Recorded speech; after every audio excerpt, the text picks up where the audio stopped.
Good evening, everybody. Hell's Unicorn here once again.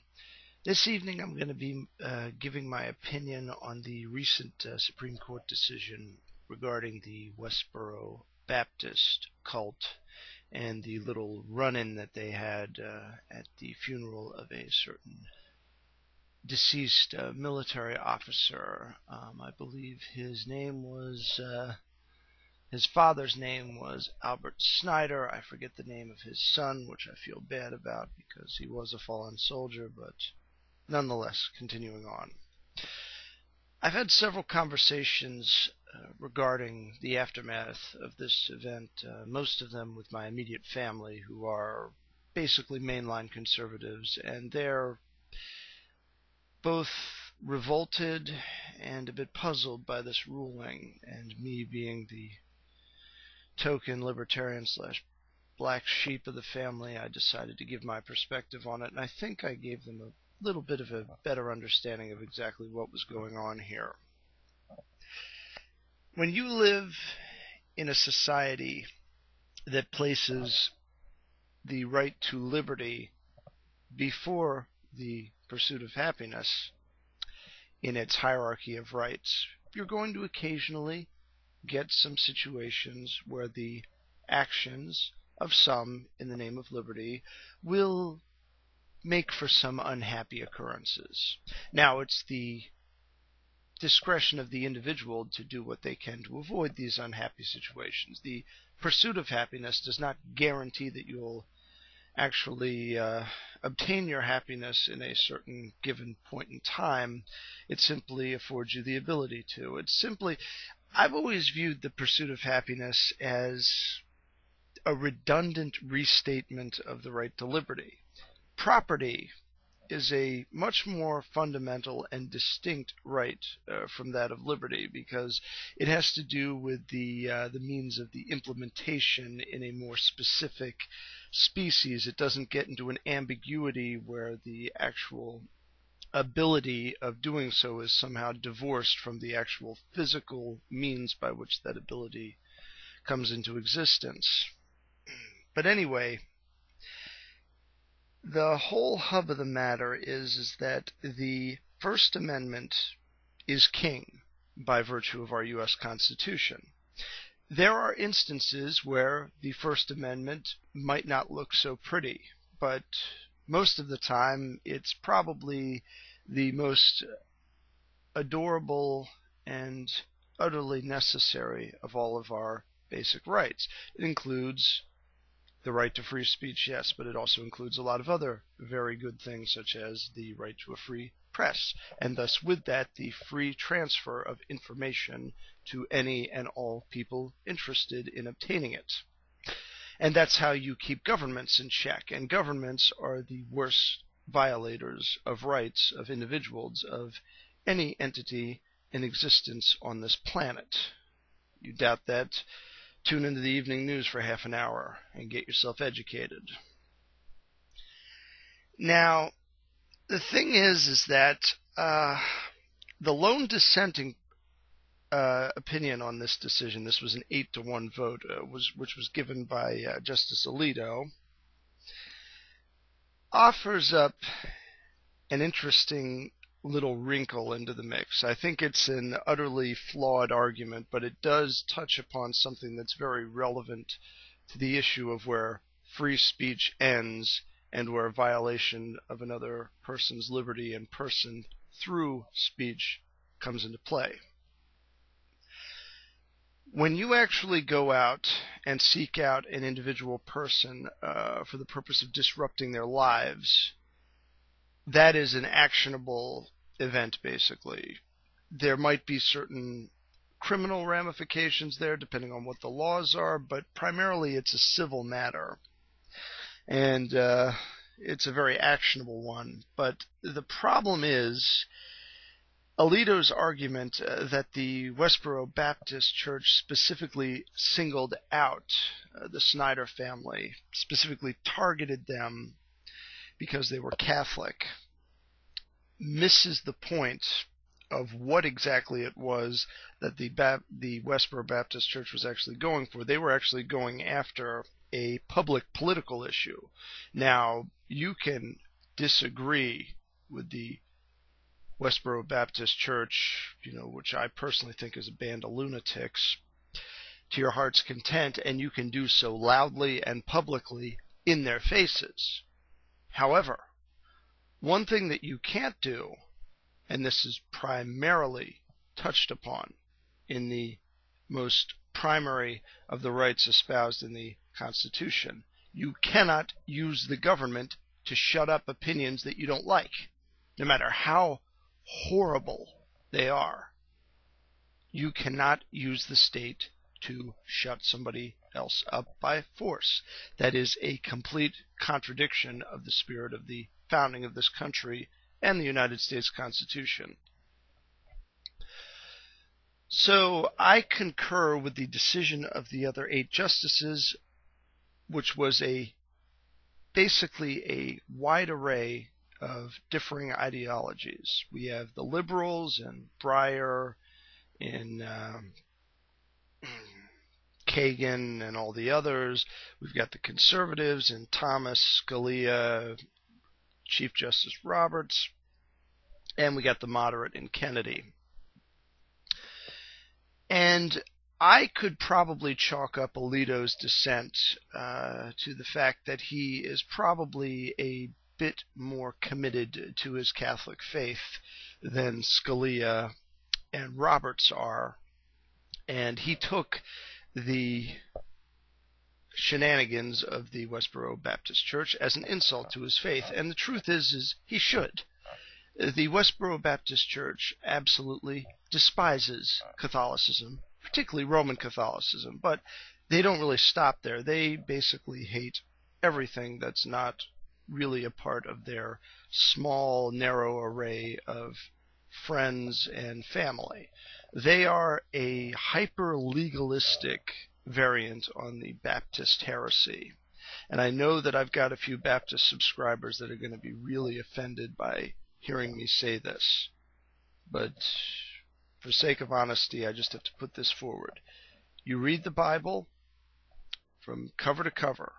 You take into account all of the implicit doctrines put forth in there. And you take into account the nature of classical Greek, which is what the New Testament is written in. There is no way that you can theologically justify dunking people's heads into the water and calling it a baptism. It was never done. It has never been done. It is not a reflection or a representation of the Holy Spirit immersing people. It is stated time and time again that the Spirit is poured out onto the believer. It does not surround and immerse and simulate a drowning, which is what many Baptists have told me that it does. And this may seem like a side issue, but this plays in a little bit to my own unique take on this situation. From a federal standpoint, no matter how much you'd like to, these people in the Westboro Baptist Church are untouchable. They understand our Constitution. They hate our Constitution. They would love nothing more than to abolish it, but they understand perfectly well how to manipulate it and how to keep themselves on the right side of the law while offending as many people as possible. But state governments and localities are not bound by the United States Constitution insofar as speech rights. Individual states can put further restrictions on speech. Now, one would ask, why would any state or any locality want to do this? This basically comes into play with regards to the basic nature of the right of liberty, and I'm just going to give you a little bit of background on where we derive the concept of the right to liberty from. At the time of the debate between the Protestant reformers and the Catholic Church, the subject of personal liberty came up. This has been an issue that's been debated throughout the medieval era as well, and you have many different theologians giving their opinions on this matter, most notably Thomas Aquinas, who coined that famous quote, "All men are equal in terms of liberty, but not so in other endowments." That's actually a precursor to the deistic concept of natural rights. In many ways, Aquinas could be seen as sort of a proto-naturalist thinker, at least in terms of his embracement of Aristotelian philosophy and his application of it to the secular living of individuals, and also to an extent into his church theology and liturgy, which is an area where I disagree pretty strongly with him on. But you have this debate over the issue of liberty of conscience. And liberty of conscience is one of the two fundamental derivative concepts of liberty that comes from the basic concept of liberty. Basically, with liberty of conscience, you're dealing with the liberty to think and to view things as you wish to. And in terms of both modern philosophy, Protestant Reformed philosophy, and most other non-Roman Catholic medieval views of personal liberty, there isn't a limit on liberty of conscience, because it's a private liberty. It deals only with the way that you think and with the way that you view things. Liberty of expression, the second subspecies of the general concept of liberty, is another matter entirely. Now, there are different kinds of expression. There is speech expressions, there's physical expressions, and then when you get into property issues, you're getting into physical work implementations of your liberty, and so to speak. There are greater limitations placed on liberty of expression because there are instances where a perceived liberty of expression can contradict the liberty of another person. And this gets into the species of rights violations that also concerns violence between individual persons, and so therefore it automatically becomes a state issue, because that is what state courts decide. That's not something that federal authorities get involved in unless there is a process of appeal because of a perceived abuse of power by the state government, and that is a very rare occurrence.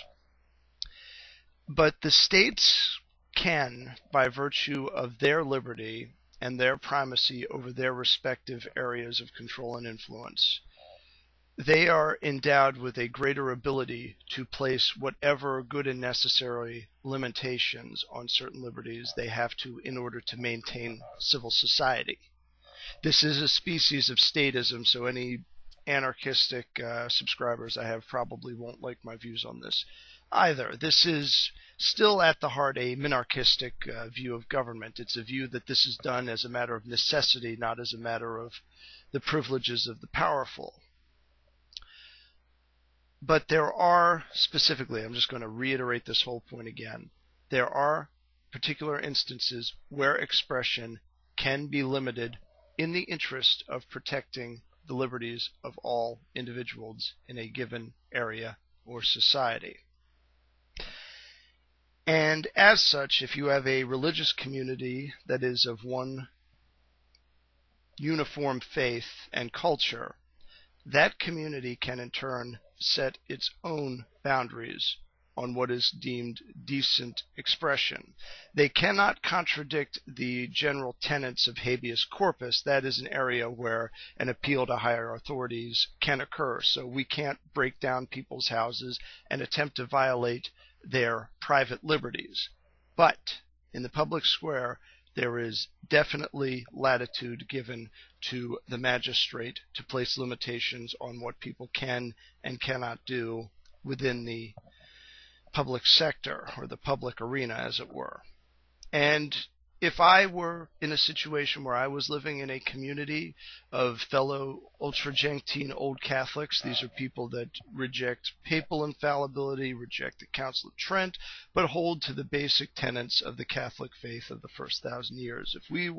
If I lived in a community of, let's say, 500 people that had the exact same theology with me, I would have no problem whatsoever telling Mr. Phelps and any other Baptistic evangelist coming into my area to go pound sand, and that if they set foot into my area, my territory, with the professed purpose of attempting to proselytize the people, I would have no problem locking them up.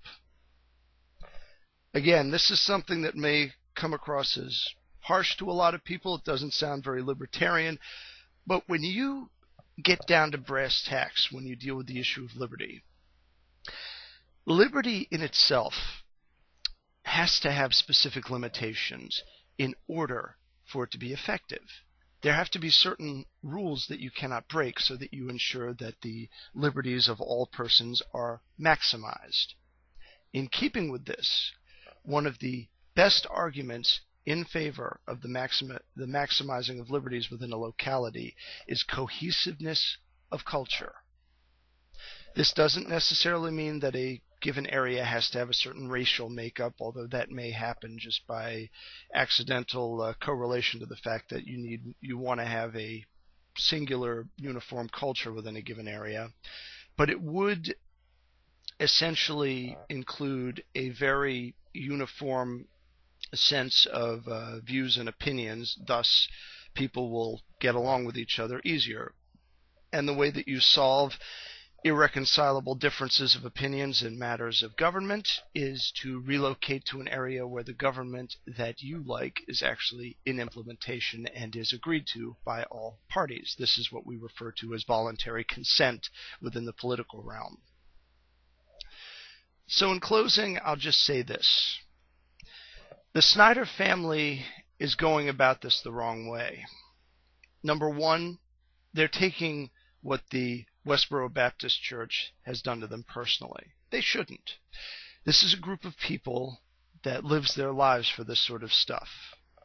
My opinion, they're pushing a false version of Christianity, and they should be held to account for it, but there isn't a state or locality anywhere in this country that's willing to take them to task on this, and there's always the fear that some hotshot lawyer will take it all the way up to the federal government, and the federal courts will strike it down, even though they'd be overstepping their bounds if they did. And in terms of the Westboro Baptist Church, I don't like these people. I actually outright despise them, but by the same token, people are not fighting them the right way. You don't beat these people by trying to get the state after them. You beat them by facing them, going toe-to-toe with them, and not showing them any fear. Correcting their errors in theology if you are of a theistic persuasion and you know that these people are peddling errors, which they are. But you don't back down. You don't go over to Big Brother and say, I need you to beat this guy up. He called me a nasty name. No. You get up in their face and you give it right back to them. It's time to man up, America. With prudence to myself and benevolence to all of you, good evening.